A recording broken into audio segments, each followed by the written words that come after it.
Frères et sœurs, en célébrant les saints époux Marie et Joseph, l'Église ne nous invite pas à célébrer seulement un mariage modèle de vertu morale. Elle nous invite à célébrer un événement central de l'histoire du salut.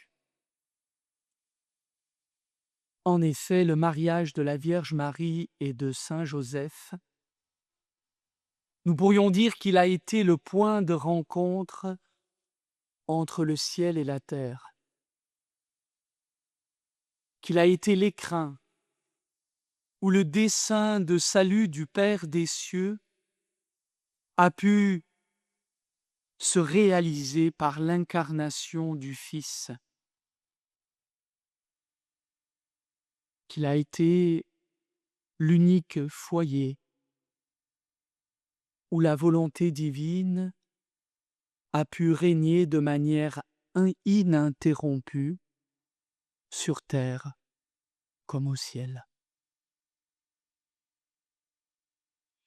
Théologiquement, le mariage de Marie et de Joseph peut être envisagé comme le rétablissement de l'ordre des origines, là où Adam et Ève avaient rompu l'harmonie avec Dieu en substituant leur volonté propre à celle du Créateur.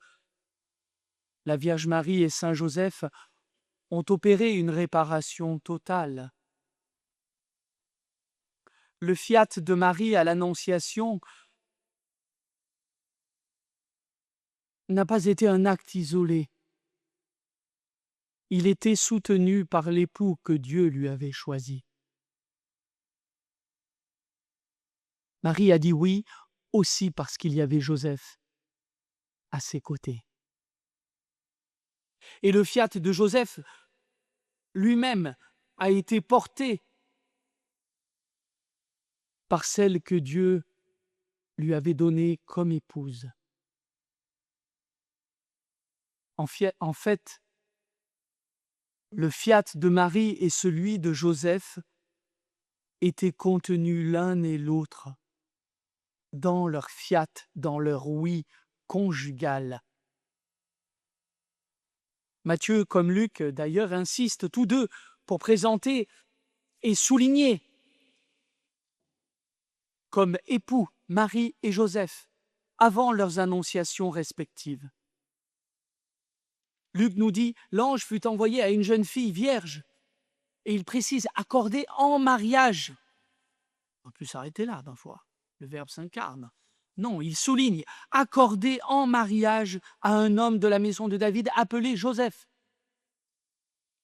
Matthieu, parlant de Jésus, Marie, sa mère, avait été accordée en mariage à Joseph, insiste aussi Matthieu.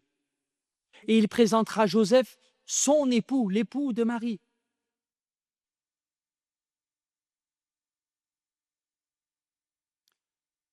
Et dans leur foyer, il y a donc eu deux volontés humaines qui se sont continuellement fondues dans une troisième, celle de Jésus, laquelle a toujours demeuré en pleine communion avec la volonté du Père de sauver les hommes, c'est-à-dire de faire de nous des fils dans le Fils, comme l'épître aux Galates que nous avons entendu nous le rappeler.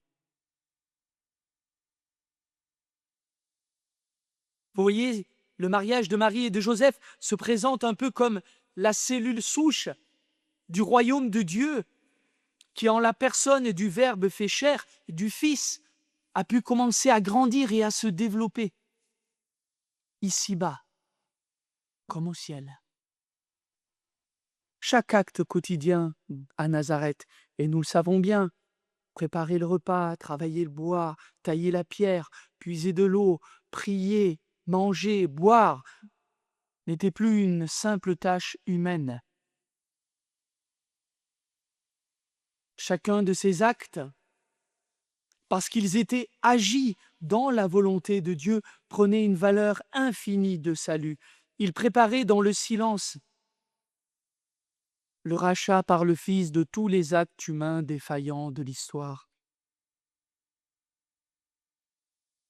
On peut même dire que Joseph, en aimant et en servant Marie, aimait et servait Dieu en elle, et laissait Dieu aimer et servir Marie en lui. Et on peut dire que Marie, en aimant et en servant Joseph, aimait et servait Dieu en lui, et laissait Dieu aimer et servir Joseph en elle. Et Jésus se présentait alors comme l'incarnation de la fécondité de cet amour et de ce service divin, tant au sens subjectif qu'objectif.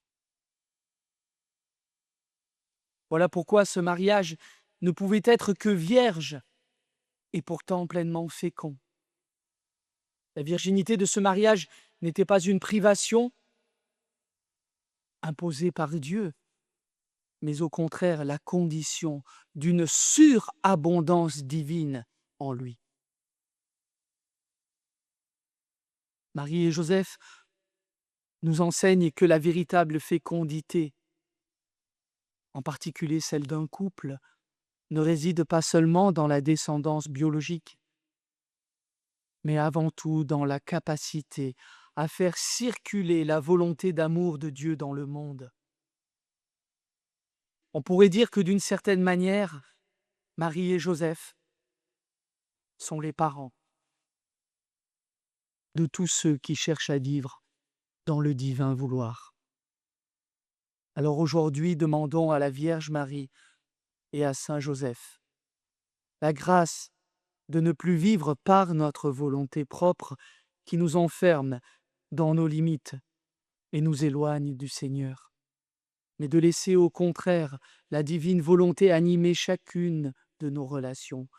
Demandons-le en particulier pour les couples et les communautés, afin que nos maisons familiales, nos maisons communautaires, nos églises familiales, nos églises communautaires, l'Église tout entière deviennent comme la maison de Marie et de Joseph à Nazareth, des sanctuaires où l'on ne cherche qu'une seule et unique chose, Fiat voluntas tua sicut in cielo et in terra. Que ta volonté soit faite sur la terre comme au ciel. Amen.